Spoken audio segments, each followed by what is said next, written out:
good day, and welcome to this new interview as a part of the Boost program.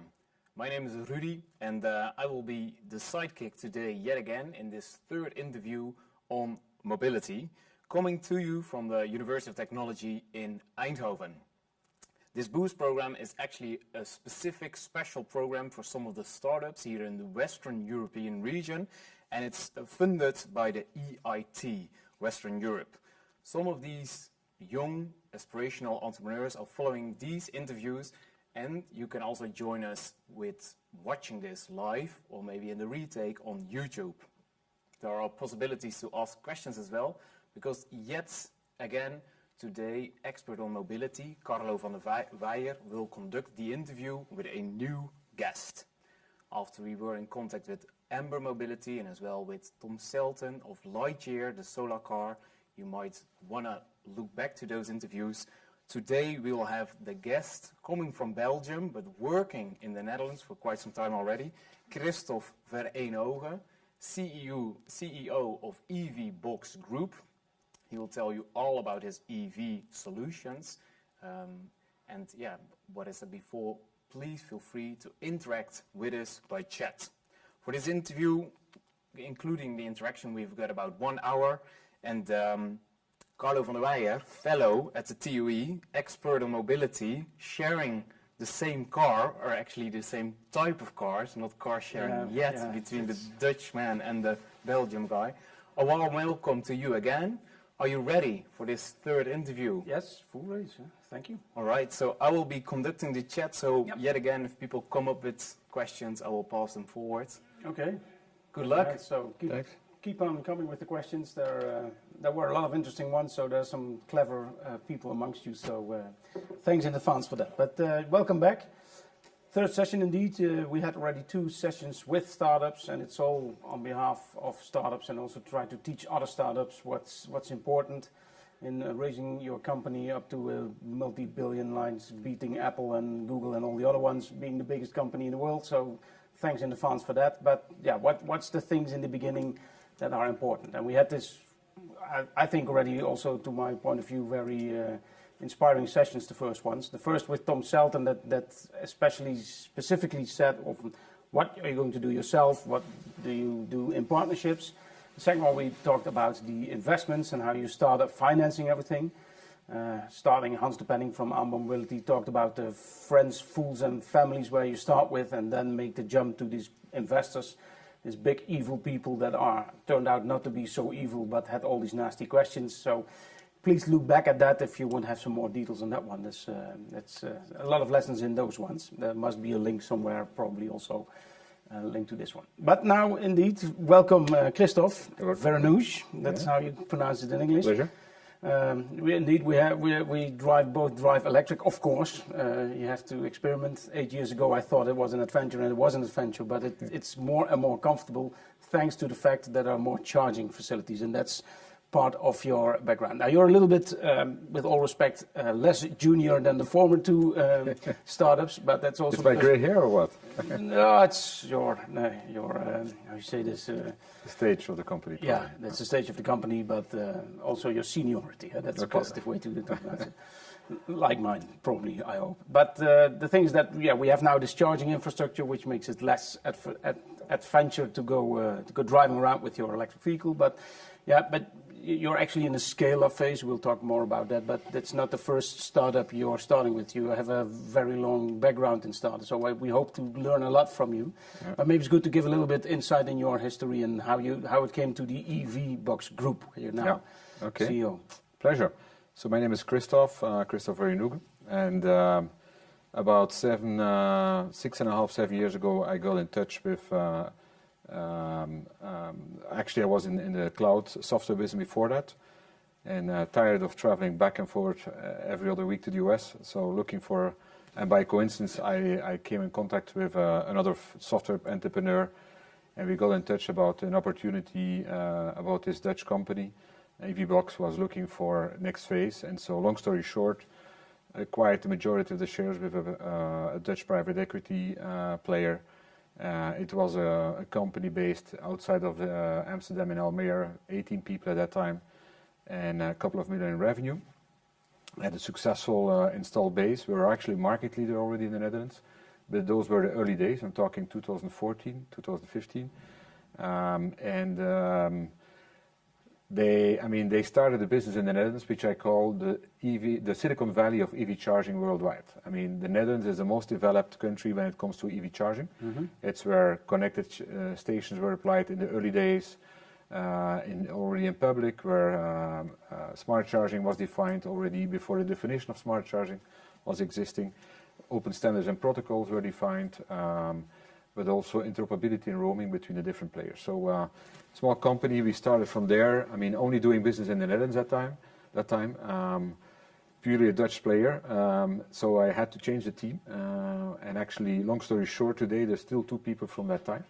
So from the 18? From the 18, and from the 2 people we have actually grown the company, and if you look today, we are close to 750 worldwide in 6.5 years' time. So we first started to internationalize the business a bit in the neighboring countries, started working on some new hardware. We had a software system that was developed by a third party in an old language, in my point of view, so we decided we're going to look for a new solution. We built a complete new generation, cloud-native architecture, multi-tenant, microserver-based, truly scalable. That took a long time to actually develop it to the stage where we wanted. And so we started to grow the business. We did it in a lean and mean successful way, and were quickly approached by some major players. And I also realized that this market was really going to accelerate seriously, and that you couldn't have 5 or 10 players in each country. So after a while, we had a conversation with our shareholder, private equity partner. And long story short, in 2017, March 2017, so 2.5 years after our journey, we actually decided to sell the business to Engie, a big European utility. At that time, managed by Isabelle Cocher, the CEO, who truly believed in renewable, but also in clean tech. And we actually were lucky that she was open for an approach whereby we could stay completely independent. They would fund our growth, that we could keep our culture, DNA, and with that independency further grow the business. And that's what we have done in the last 4 years. Invested a lot in R&D since then. I mean, really build out R&D big time. I'll get back to that later. And yeah, in the meantime, we are on a global level with 750 people and ready for our next phase. So indeed, as you mentioned, we started as a startup, grew in a scale-up, and we are now in a phase where we're going to evolve into a scalable enterprise type of company. And for that, we have been working since a while on the next phase, and that has turned out to be a phase of going public together with TPG, one of the top private equity players of the US, on the New York Stock Exchange later this year. And at this moment, we are getting our company ready for that phase. So that will allow us to further expand our global expansion, also in North America, and invest further in building out this market, which is going to change rapidly, because as the volume, the scale is there, you will see that some consolidation will happen in our industry, because the investments also in R&D are very high. Today, about 300 people on the 750 are in R&D. So 300 hours. And a majority of them in embedded software and application software, cloud applications. So we are continuously looking to hire great, smart talent on engineering, and in all kinds of disciplines. From, I mean, whatever gender, nationality, doesn't matter. Every month, people are moving from all over the world to Almere still. To Amsterdam and Rotterdam to actually join us. And also, we have a lab. Also, we also have a development team in Bordeaux and a lab, and we're setting one up in Germany now. We have one in the US. So there's 11 locations where we're looking for great engineering development talent. This enormous scaling up. That's the reason that you decided to go public, or because you needed the investment in order to scale up? Yeah, we wanted to be fully funded to, on one hand, be able to execute our own growth, organic growth, and still have some reserve leverage to do some additional investments, or maybe some M&A that might be interesting. But I mean, secure the path for growth in the next coming years. so that we can grow the company towards a profitable business. Yeah. Going public has its backside as well, of course. As you have to watch what you say, and even in this. But did you never consider to just search for another capital or try to get NG to invest more, or that was not? Well, I think we were at a phase where, I mean, if you really want to build out a strong position in the North American market, it's good to have a North American shareholder. So we agreed eventually to open up our shareholdership. We initially looked at a private placement, but then turned around into a public listing, which also has its indeed advantages and disadvantages. But we're looking forward to that. I mean, with TPG, we are looking forward to have a great partner that can support us in this journey. And Okay, that's a phase that a lot of the startups watching and probably will be interested in maybe 6, 7, 8, 10 years from now, and they'll watch back on what your considerations were back then. But maybe going back to charging, because you have 300 people in R&D. Yep. That's a lot for charging, so it's far from commodity. Huh? It's way more than just a plug. Yeah, that's what a lot of people think is plug it in ready. If we talk about charging, I mean, we are a technology company. I mean, we offer charging solutions, the technology, both the hardware and the software, and then combine it with the services. So there's a lot of new cars coming to the market from all kind of models, all kind of brands. It's a chicken and the egg. They all have one problem. I mean, they need to be charged. Yeah. If it's a Tesla or a Rivian car, a truck, or an Arrival van, or a Mercedes or a Volkswagen, it doesn't matter. No. Those vehicles need to be charged. Our charging solutions charge all brands, all cars, all type of vehicles. And we have a complete range from 3.0 kilowatt to up to 350 and beyond, the ultra fast charging solutions. So we offer the AC and DC and HPC technology on the hardware, and then also complete software to manage everything related to EV charging. Our hardware is software agnostic, our software is hardware agnostic, so runs on different solutions. But even on the hardware, there is, if you look at the hardware development, also there a large number of the people in engineering are actually working on the embedded software. So it's the embedded software where the IP sits for us. That's where we have the biggest team. You have your own IP as well? Yeah, absolutely. Yeah. So we have our embedded software team is probably one of the biggest in the industry, really. So that's really key. That differentiates us. And then on the other hand, you have of course the power electronics and everything that comes with it, but also the platform to manage everything regarding to EV charging, the billing, the reimbursement, the reservations, everything that you manage is through a cloud platform to manage everything regarding EV charging in a broader scope with then APIs where you integrate with fleet management system, parking systems, energy management, etc. You integrate with, you have an interface with other parties then? Yeah, so we integrate indeed with through APIs, and for example, we have customers that are managing everything regarding commercial parking, but they want to have their customer experience that in their own app in one journey without having to have different instances. So we offer that in an integrated way, completely white labeled, that fits our customers. Completely protected so they can't see your data and the other way around, probably. Of course, you have to protect everything. Otherwise they commoditize you. We discussed in the first with Tom Selton, especially these important build or buy decisions. What do you build yourself? Because you have a big part of R&D, and of course they already all are fully loaded with a lot of work.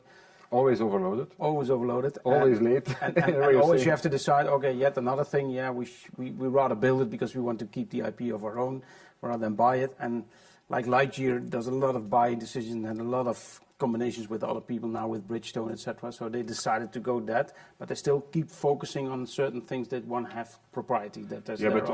We don't develop everything ourselves. Also, if you look at the software application, Everon, which is branded, there also we say, for example, fleet management solutions. That's not a core activity. Why should we integrate with several solutions there through API so that actually our customer can make the choice which ones he's using or wants to use, and then can pick it. And so indeed you have to make choices on what you're good at and focus on that, and then The rest, I mean, it's all about collaboration. I mean, this industry is evolving so fast. Yeah. The technology is evolving so fast that if you don't collaborate, I mean, it's not gonna work. Talking about the volume, that's of course interesting. Alone in the Netherlands, I heard we need about 180 charging points every day for the next couple of years, newly installed, and we're not heading for that. But how does this market look like worldwide? What kind of numbers are we talking about? Well, I mean, those volumes are now seriously going to go up. I mean, if you see that the last months, I heard about 70,000 EVs per month were now sold in Germany, or 60,000, sorry. So, I mean, if you then count the number of charging stations that are needed, it's massive. So it's really starting to pick up. So it's all going to be, I mean, that's also why we are getting out of that startup scale-up phase. It's going to be about scalability. I mean, because you're going to have to be able to scale in the right way, the right volumes at the right on the right time, right quality, etc. And that's where we as a company are really working hard on to get ready for that scalability. Because we also what's the main things that you can bring? It's your whole organization. It's everything. It's end to end. It's your. Could you advise people that's now with 3 people and going back to 1, and then will also be 700? What's the main thing for scalability? Well, the thing is, at the beginning, I mean, I remember when we started this journey, you're with a small team and you're very generalist and everybody does multitask. I mean, and if you see now, we are really hiring specialists. So you hire people and it's evolving. I mean, and your organization, your team is evolving, your management team is evolving. Not everybody can grow with the company towards the next stage. Yep. And you have to hire more and more dedicated specialists that can help to bring the company to the next level, professionalize. I mean, so it's about the biggest asset is of course the people, but then also your systems, your processes, and doing that end to end is really a difficult task. It is you go through pain points and growing pains as a fast-growing company. But you stick to what you said before. You stick to a constant culture. Huh? The DNA is not changing. Well, the culture, the DNA has indeed. We worked on it hard from the beginning to make sure that we have a great culture. I dare to say a great team of people. I'm proud to say we have today close to 70 nationalities.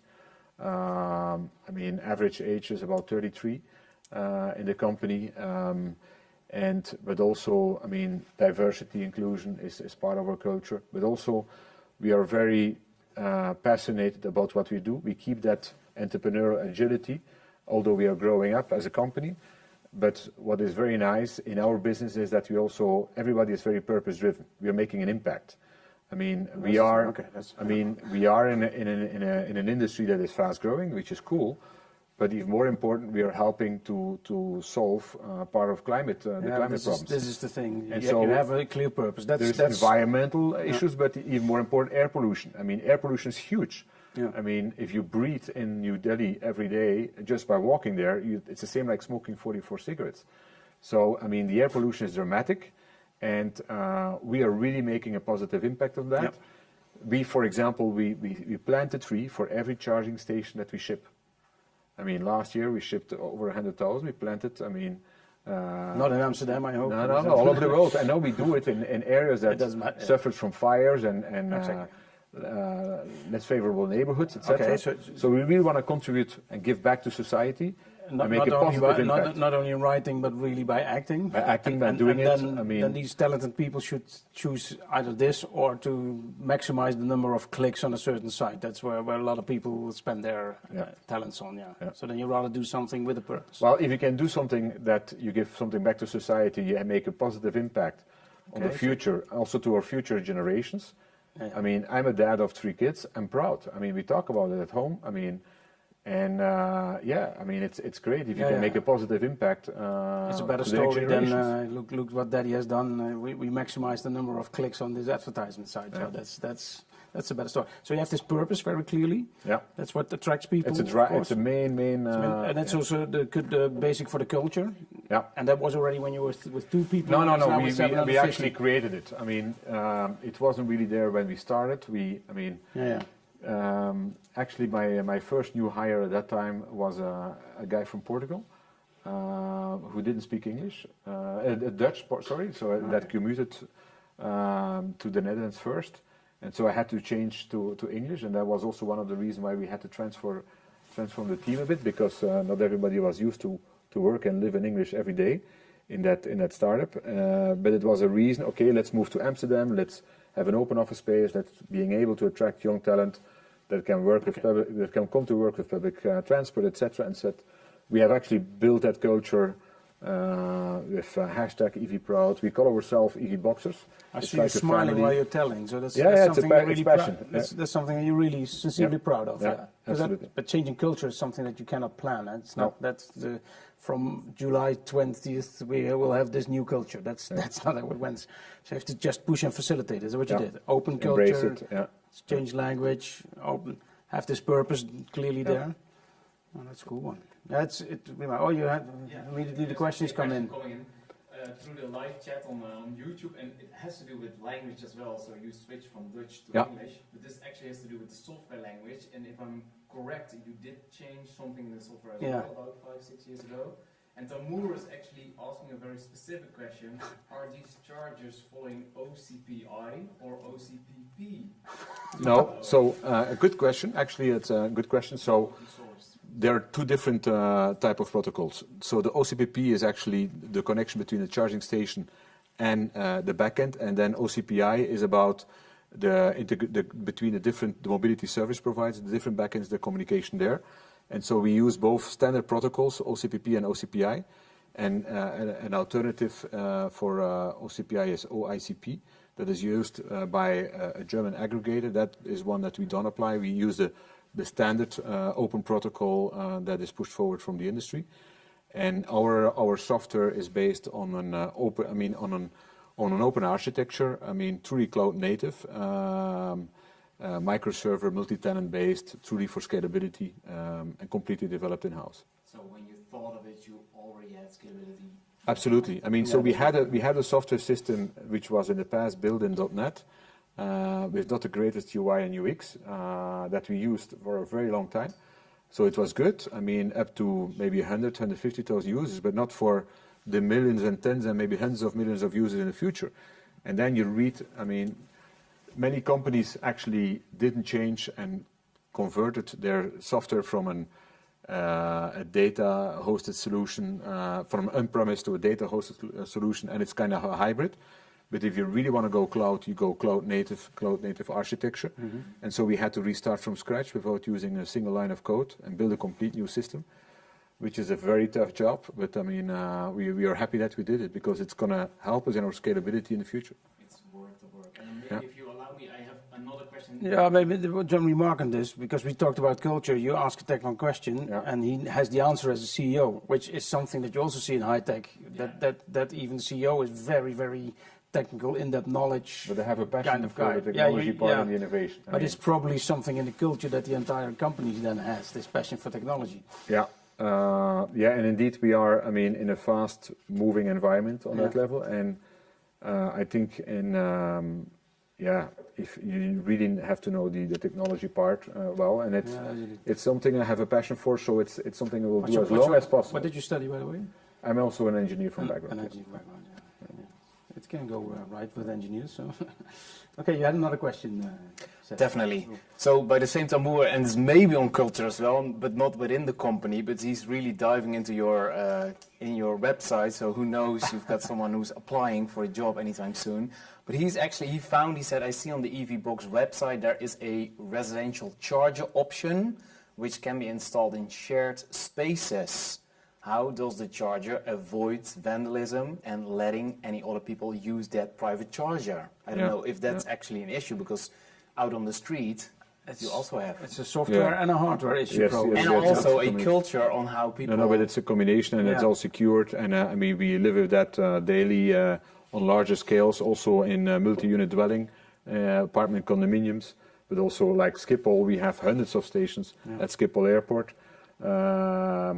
So it's something, it's for a standard business, so the hardware has to be good, it has to be somebody... In the embedded software, in the hardware and the software platform, all combined. Vandalism, and you cannot break into it, you cannot hack it, etc. That's a lot of That's a combination of hardware and software. Yeah. But maybe coming to this, because the market is of course different angles. You go from 3 kilowatt to what's now 350 as a standard, but I mean, we might go beyond. We're going to go beyond also for buses and trucks. At the home, I do not need more than 11 kilowatts or something, and even 3 kilowatts for most people will probably be enough for there. Sure. Yeah.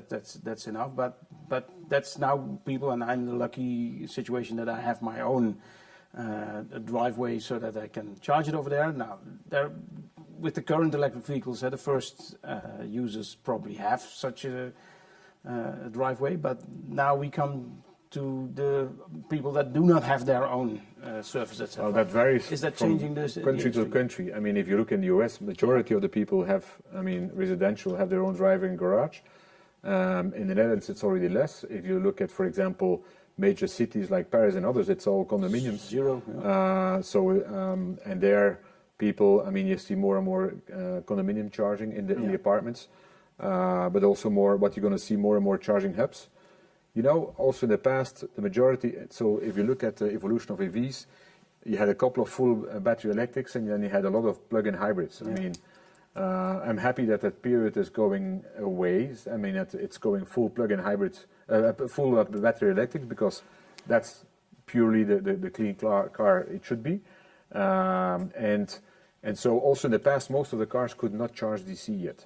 No. Today, all cars coming to market can charge fast charge, DC, 80 to 100 kilowatt or more, which means that finally you see more occupation on DC charging. Yes. You're going to see more and more charging hubs in suburbs, in outside the city, at retail hospitality locations, at universities, whatever, where people will be there, in the meantime, drink a coffee, charge, and then move on, and depending on your journey.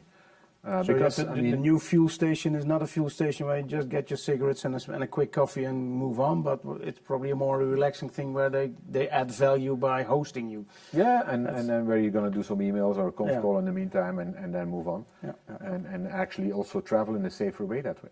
Yeah, that's true. Yeah, you should stop for half an hour every 2 hours. We are all so rushed and fully online with communications non-stop.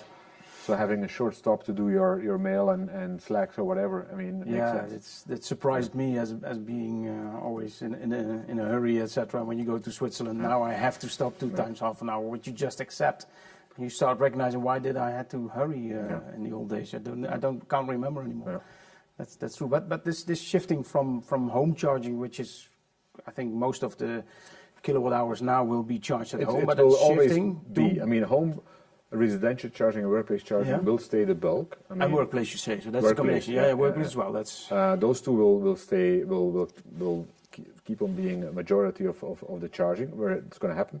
But then there's still a lot of people that cannot charge at work or need to charge in different environments. Yeah. Okay, that's the next. And are you talking different chargers then, different systems? Because the reason why I ask, we also looked specifically today at the technology readiness levels, because you're active in all sides. The things that are already on the market should be serviced, etc. But you're also thinking about tomorrow, what's going to change.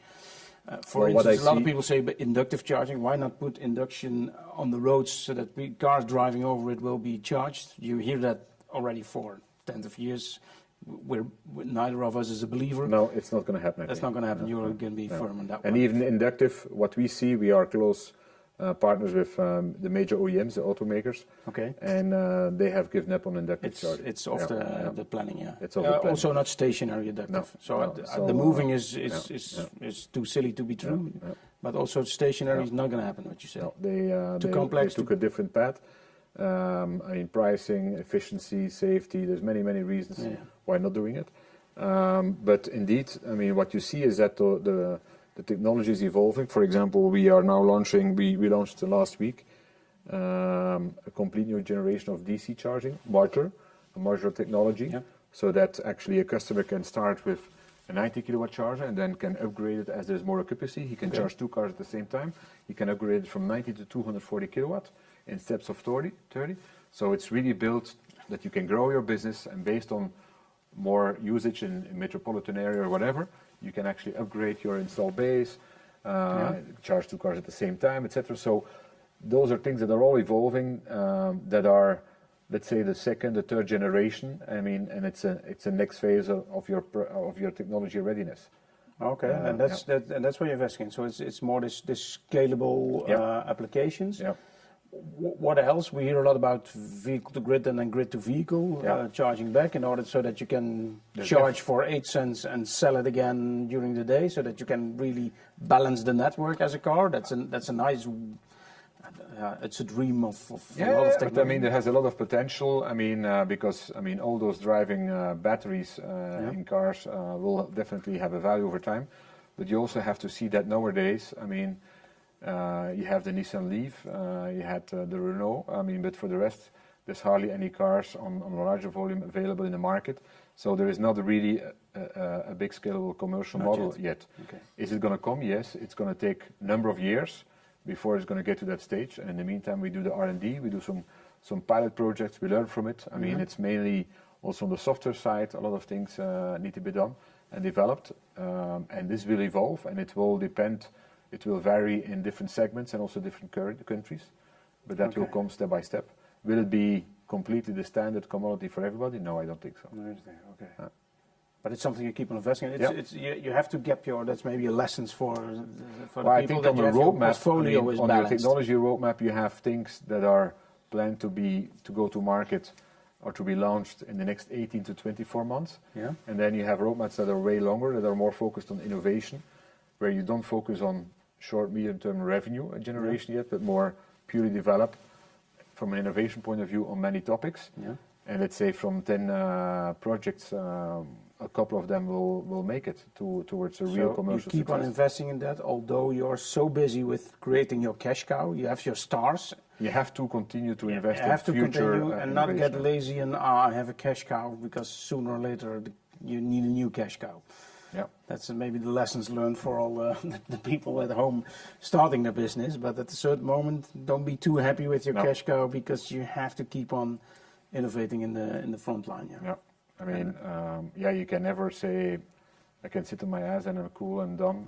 It's not going to happen. Okay. I mean, you have to keep on innovating. Take it from this man, so keep on innovating. You raised your hand, you see? Yeah, definitely, because there's yet another question coming in, and it's yet again by Tamoor. He said, well, I don't think I will apply for getting a job, as he actually is a co-founder of Charge B&B. I don't know if you have heard of it, but that's actually the Airbnb for your car if you're somewhere and about and you need to find a charger. And he's asking yet another question for you, Kristof. What threats does replacement of battery of EVs bring to the EV box business? Completely replacing batteries? Yeah, he means instead of charging an EV battery, just to replace it. There are solutions right now, but in the upcoming 3 to 5 years. We had a big startup in Amsterdam as well, this Israeli company 10 years ago. Better Place. So you first, I mean, Better Place did it, Tesla did it, big scale. They both spent billion plus on each, and it went bust. It didn't work. NIO, a Chinese company, is now trying it in China and is going to also test it in Norway. I mean, it's not. I mean, it might work for certain applications, but it's not interoperable. I mean, you cannot switch your battery between different cars, so it works on one model, one type of car. But should you have to go to the station and then change it. But from an economical point of view, it only works if you can really leverage the flexibility on the market and charge those batteries at night, and then get a certain premium. It's a logistical challenge as well. So it has not been proven as a business model to be successful so far. You said you can only within one model, but should you not try to force the models to adapt to the standard size of batteries, like toy cars do? But I mean, AAA battery. I don't think that Volkswagen is going to do that together with Tesla and Mercedes-Benz and etc. The wheels and the platforms have to be the same. And actually, Tesla tried it on big scale. They killed it. Better Place tried it. And it was $800 million US dollar. Didn't succeed. Was maybe also too early. So we'll see. I mean, it leads per definition to a suboptimal car design, actually, because you want to integrate the battery and settle it to optimize the solar. Wow. And I recently also saw weight. a video, I guess by NIO. Extra weight for the carriage. NIO in China, I guess, that they that's were testing out such a car, and the owner said, well, you can borrow it for the review, you can do anything with it except for replacing the battery, because right now it's still brand new, and I don't know what I get back for it. So it's still that's the the thing. You drive around with a new battery, you swap and you have an old one. Yeah, you can only go for 30 more. But Renault had this model that you separately lease the battery. It's also not a real success, is it? No. They stopped it. So now if you want to buy a Twizy, you have to see if it's ownership or what's the battery. You buy a car and you still have to pay for it per month. Yet another question come for Samuel, and he's one of the people who is joining us right now in the... Can we do this live? MS Team. Yeah, maybe if you turn on your camera, Samuel, we can also see you. The question I have here in the chat. Maybe you want to ask him yourself, if we can... Yes. Definitely, I didn't want to interrupt. That's why I put it in the, we don't hear in you, the chat. Samuel. But it can be here. Oh, wait a minute. We have to put a button on. Yeah. Let's give it a go, Samuel. Can you hear me? Yes. Can you hear me? Try again. Hello. Oh, wait a minute. They have to push a button here before we hear you. But sound comes in, but it doesn't reach us yet.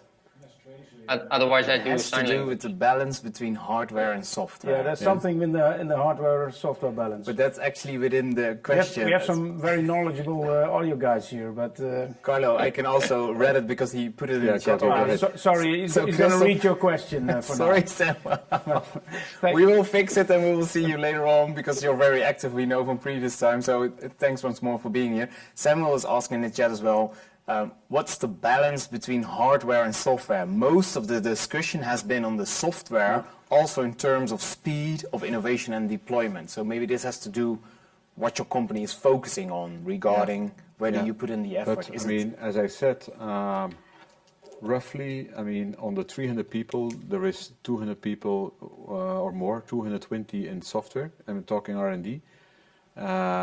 But equally divided on the software side, half of them are actually on the application platform, and the other half are in embedded software. So for me, the embedded software is super, super important. Yeah. So when we talk about software, for me, it's also about it's related to hardware. Yeah. That's where the core also of our IP sits, and so it's where the intelligence is in the devices, how we apply smart charging and everything, and you manage everything from there. So it's the software in the hardware. But if you look from a revenue point of view, we make the majority of revenue with the hardware because the numbers are much higher. If you look at, let's say, the average price of a residential charger up to an ultra fast charger, it goes from 700 to 60,000. In one unit. Before you start making that on software with small subscriptions on a monthly base, you need a massive. So the software cannot catch up yet with the big revenues. So the hardware is the driver for the revenue for now, and over time it will catch up and more land and expand because each time we sell a piece of hardware with the attached software on a monthly base, you're going to add some recurring revenue, but it's growing not at the same speed as you can with the numbers of the size of your hardware. Various speeds, In what area do you see this recurring revenue? Because you have your charging station, etc. How are you going to make money on me with my EV box at home? Well, it depends if you want to integrate it with your battery and your solar and those type of things and have reimbursement. Okay. If you have a company car and you charge at home, but you want to be privately reimbursed for the energy out of your private pocket that you use to charge a company car, and being automatically billed to your leasing company or employer, those type of things. All those transactions, there is a certain cost for that, and then you pay a certain fee for it, or it's paid by your leasing company or your employer. But that's one example. If you go to a workplace and you're dealing with 50, or let's say PwC in Amsterdam, 150 units at the office. If everybody starts charging a full electric battery car at 9 o'clock in the morning, when they put on the lights and the computers and the air conditioning, you're going to have a problem. So you need smart charging, load balancing. You need to manage everything. You need to, so it has to be managed properly. And that's all things that you can take care of. And that is done through software, and there you pay a subscription for to make sure that everything is. And also take into account what are the peak hours. How can you apply it in a smart way, more smart charging, those type of things. So there's many. When you go further to fleets, fleet management, integration to your fleet management system, energy management system, all those type of functionalities that are done through software. Not only software in the application, but also in the embedded, which is then managing the hardware devices. You touched on a point from if everybody, which you hear a lot, but people saying, well, we need to invest billions and billions in a network in order to host all these electric vehicles. What's your look on that one? Because the smart charging on itself can already make sure to prevent that you don't start at 9 o'clock in the morning and price water cars. So smart charging will play an important role, but also there's more and more renewable. I mean, of course, luckily storage becomes more cost effective, affordable. So the more storage we can combine with renewables and smart charging, that will help us a lot. Over time, there will be more also VGI technology coming into play, and so that will evolve and will allow us to further scale up massively to a zero carbon fleet. Which you really believe in. So we have now 1 billion cars in the world, say. Yeah. So is there a problem if they're all electric in the future? Do you see this coming? It's not going to be all electric on the short term, maybe on the long term. There's no fundamental reason why we cannot charge that. There is investments needed on the infrastructure side to cover that, but that's going to take decades before we are there, because you also have the life cycles of vehicles. That takes a long time. So I mean, you're talking decades before you're there. Yeah. And there's no fundamental problem why that should not be successful. Well, I mean, for that, within decades. There's going to be serious investment needed to be able to maybe a sidestep. Trucks. What's your position on trucks? Because that's also a lot of discussion. Trucks will never be electric. Now you see them coming up electric. Well, some people say up to 500 kilometers will be possible. Yeah, it's going fast. I mean, and the evolution is really positive. You can see, we announced a partnership with Scania throughout Europe for buses and trucks. Shortly we'll announce also another major player that will team up with us. So it's that market is evolving, and the truck business is definitely changing, and also buses. I mean, I think the time that we are installing new diesel buses in cities and municipalities that's over. Nobody wants to smell that type of polluted air anymore. No, and it's the noise. It's exactly where you don't want all those kind of things. Yeah. So I don't think there are any diesel buses. A lot of them sold anymore. So we got that market already. Now flying is the only one that's left over. But we're starting electric flying as well. I'm not going to speak about that one. Okay, that's maybe the next one. But maybe small planes. Yeah. And new one? Did you get a sign on it? Not yet, but if someone can hear us in the no, I thought you gave me a sign, but maybe come back to what we already had with this investment rounds. That's a lot of interest for startups. Hans de Penning said it's so beautiful that we start with family, fools, and friends. You get some money of them, and then you can all of a sudden do this next phase. You experienced this a few times, and now you're even preparing IPO, which is a lot of lessons learned from that as well. How did you come from this first your own budget and maybe investing your own bit of money and some friends, etc., to your first investments? What reminds you? I've had several startups where I invested myself, and then you raise some friends and fools type of money at the beginning, and then they're still friends. And then you go towards more professional investors, but also then between the different VCs, you have business angels, and then you go to venture capital, and then you go to private equity, and then you go to towards a super league of private equity like the TPGs of this world. So there is a big difference and evolvement. I mean, what is nice about, for example, Vereenooghe, the company got started by two founders that were successful before. They actually started in a very lean and mean, outsourced everything that they could, as less people on the payroll as possible. And they also agreed that for the first 3 years they wouldn't take a penny of salary out of it, and that allowed them to be profitable as of the first year. I mean, so they really were not taking any euro cent of salary. Let the company breathe and grow. I mean, and do it. So they did it in a very lean and mean way, in a very successful way. So big respect for that.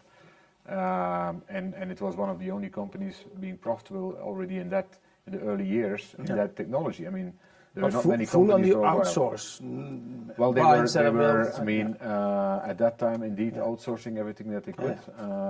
That's how they got started. But then you can do it to a certain time, but then at a certain moment, we had to pull in development and get more and more in-house, and then you start to develop more and more IP, and it's changing.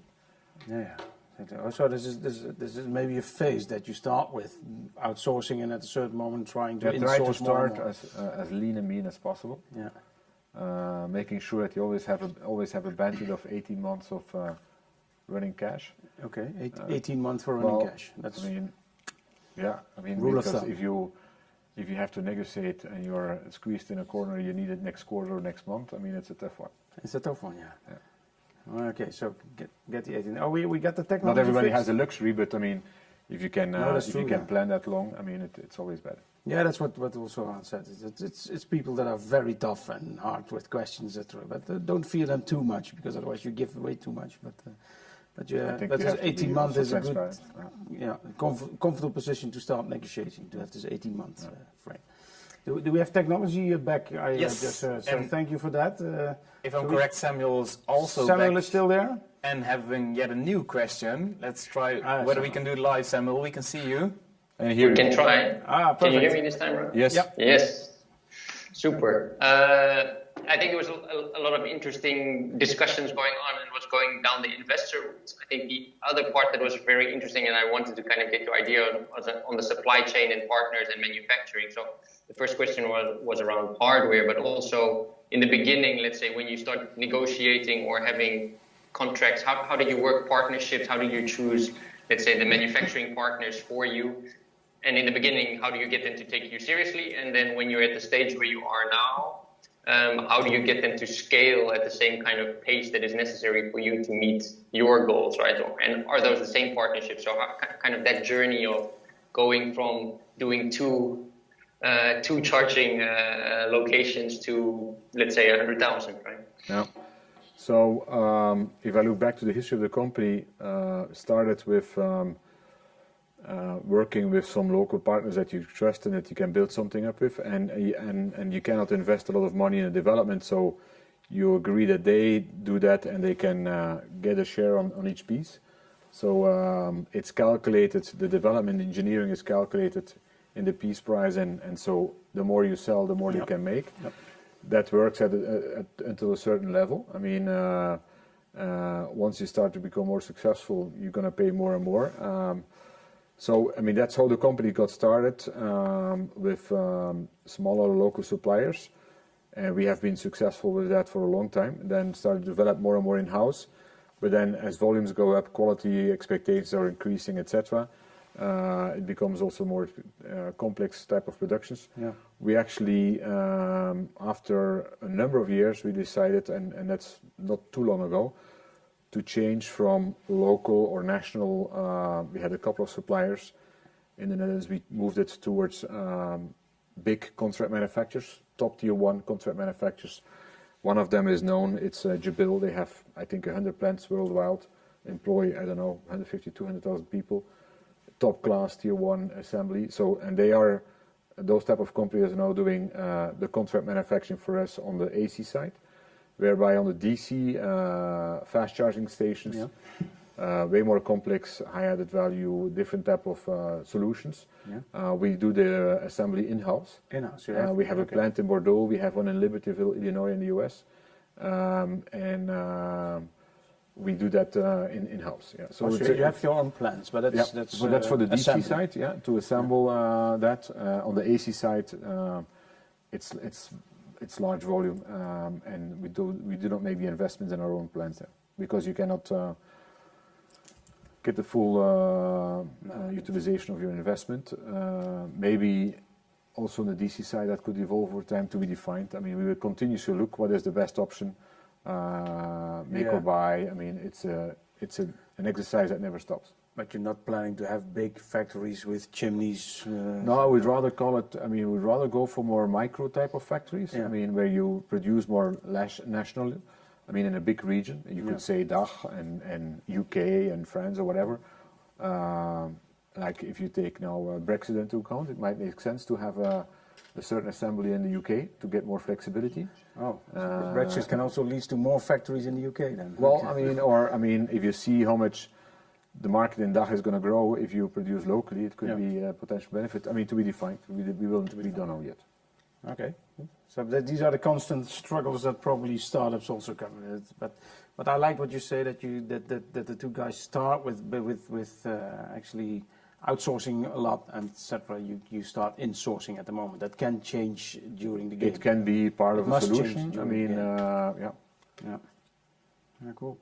So if you look at the charging, we discussed the future. You have maybe the vehicle to grid and the grid to vehicle and all these kind of dreams of induction charging. That's a little bit too far ahead, but you keep on constantly looking for this future. The future where in 50 years from now all the cars are electric. Autonomous. They're all autonomous, yeah. That's. I believe so. Yeah. Is there 50 years from now?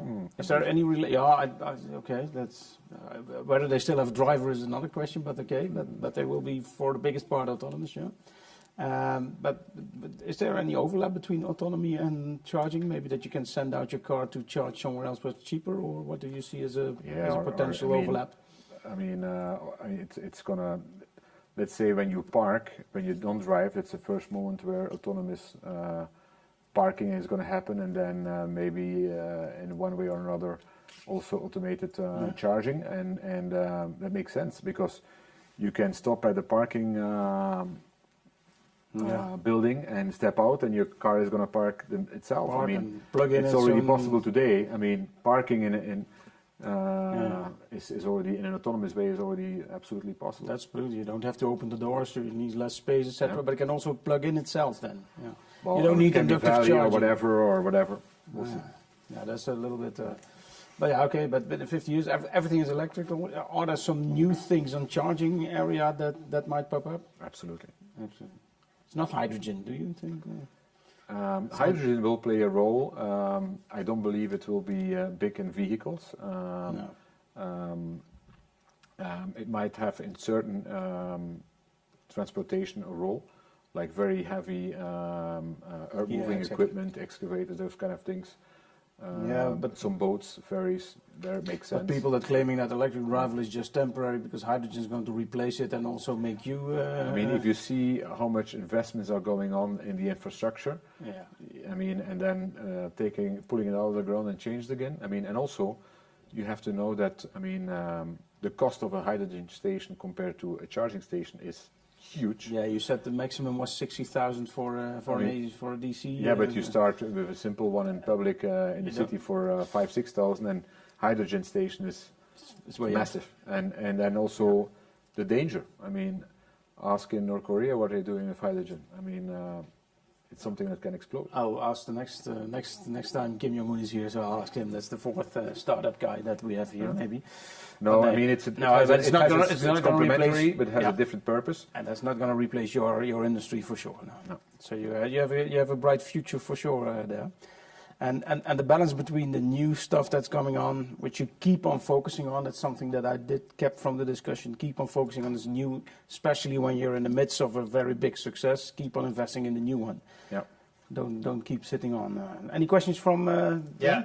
Once more by Tamur. I guess it comes from Norway because I googled Charge BNB quickly, and he's asking. It's not about the content on what you're doing, but more the approach to business. And maybe we can use this seniority right now to answer this very question by Tamur. He's listening through YouTube. What would you recommend for someone who is working on their startup part-time and want to play a little safe while continuing their day job and work on their ID part-time? Mm-hmm. I'm an entrepreneur, and so if you're an entrepreneur, then you go for it 100%. You have to focus and go fully for it. So being safe and then trying to be entrepreneur at the same time. Personally, I don't believe in the concept because you need to focus and you need to go fully ahead for it. And you cannot, if you want to really be safe, work for the government, but then don't be an entrepreneur. That's a bit of a bias here because we invited a successful entrepreneur. You don't hear it so much from the non-successful entrepreneurs, but you. No, but you cannot. You need to make choices and focus. Be a part-time and go full speed ahead. Yeah. So yeah, if you have the passion, go for it, and dare to take the risk. And I mean, failure is an option. I mean, I also had one less successful venture. I'm not embarrassed about it. I'm proud about it. I mean, I learned a lot from it. So there's nothing wrong with that. Well, I hope it will hit home in Norway, your answer, through the live stream. And there's good social Backings, yeah. backings in Norway, so you will not die from hunger probably in such a country. And a lot of electric vehicles over there as well. Yeah, so, absolutely. It's a good market to start over there. Are you there? Of course, probably in Norway as well. We have a team in Oslo. Yeah. What's happening in developing countries at this moment? Because can they leapfrog? So just skip the entire internal combustion engine and immediately start up with? Or? What we see, I mean, the advantage, it depends where. I mean, if you have a lot of renewable, then it makes sense. I mean, solar, and when the sun is there. Yeah. What we see, for example, now is that in Latin America, it's really taking off, especially on the public transport side. You see that those countries are really moving towards electrifying their bus fleets, which is a great step forward. Sometimes faster than locally here in Europe or in the US. Yeah, it's true. So I think that's a great. I mean, and it's a must. I mean, you really have to take action. I mean. We all have experienced during the COVID lockdown last year how great it is to smell clean air and see a blue sky. I mean, we really cannot wait anymore. It's action, time for action now. Yeah. And stop polluting and driving around with combustion engines. So we should do it all over the world. Yeah, and the thing is that it will be cheaper and better to drive electrically soon. So. The Stone Age didn't end because we had a lack of stones. There was a better alternative. So hopefully this is going to happen as well.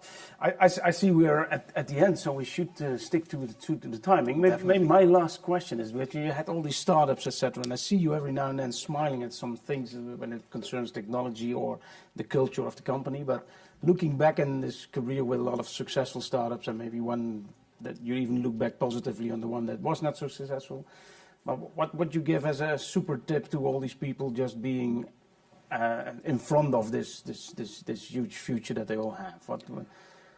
You know, I mean, what gives me the most joy is to also make other people successful and see people grow. I mean, if you can do that as an entrepreneur and build a company and make other people evolve and develop themselves, it is fantastic. Now, on top of that, the fact that we can also give back to society and we planted tree for every charging station is great, that you can make a positive impact. But I would say even as an entrepreneur, employeur, or a real entrepreneur, I mean, whatever, it can be inside a company, outside, go for it. I mean, never give up, persistence, I mean, and try to focus. I mean, it's possible. I mean, go after your goal and keep, it's hard work. I mean, it doesn't come on a silver plate. But and also teamwork. I mean, together with a team, you can build fantastic result. Okay, it's very rewarding.